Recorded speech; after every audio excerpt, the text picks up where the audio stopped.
Hi, this is Jean-Claude Tuku, and welcome to the Canadian Me, where we build communities one story at a time. Stay tuned as we explore five things or questions you should never ask a fellow employee, especially if they come from a different part of the world. As you know, Canada is quite diverse, composed of people from all parts of the world. And that means that in our workspaces, we'll find ourselves working with people from different parts of the world, people with whom we don't even share culture and sometimes a language and religion and stuff like that. As a result, oftentimes we are curious to know what people's backgrounds are. And rightfully so, we approach them with so many questions. However, while asking questions and curiosity is not a bad thing, the way we ask those questions can make a huge difference. So, as we explore these questions, as we enter Black History Month in a few weeks, please remember to keep these things in mind. These are the five questions you should never ask or that you should ask people differently. Number one, where are you from? From its structure, it sounds like a very innocent question, but unfortunately, this question is a little bit problematic because it assumes that the person you're talking to does not belong to this particular space. So, unfortunately, it tends to make people feel a little bit excluded. It makes them feel like, hey, does it mean that I don't belong here? And oftentimes, this person you're asking a question, maybe they're actually born here. Maybe they spent so many years in Canada.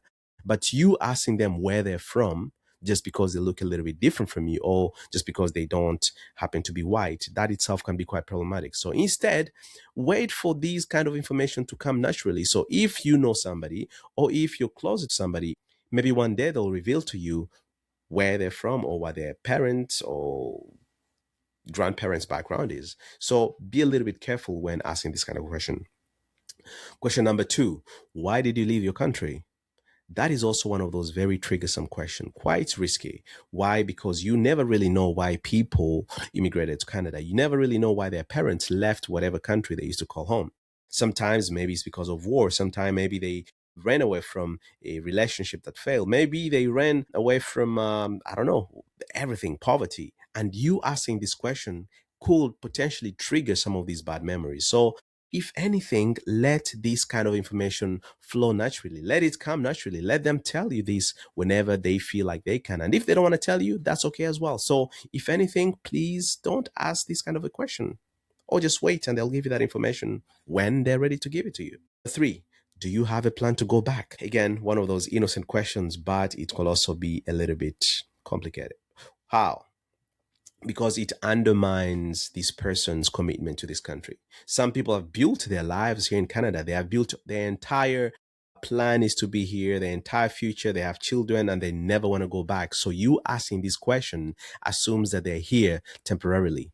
Yet maybe they just came here and they want to be here for the rest of their life. So you asking this question is one of those questions that may not be very appropriate. So please avoid asking this question and let them be. All right. Number four, how did you get your papers? Now, this is one of those questions that are actually quite relevant right now, given what's happening in the US, with all this immigration and people being chased left, right, and people at risk of losing their status in the US. So I feel like this current moment can have implications here in Canada. So if you ask somebody that question is a little bit too personal and I'll say quite intrusive. Asking people how they got their paper, I think makes them feel a little bit on the edge because one, are you questioning their legality? Are you questioning their being here? Are you questioning whether or not they should be here? So please don't ask people how they got their papers. That's their problem. That is their business. Stay away from it. Don't ask people this question. All right. And then number five, was it better back home or is it better here in Canada?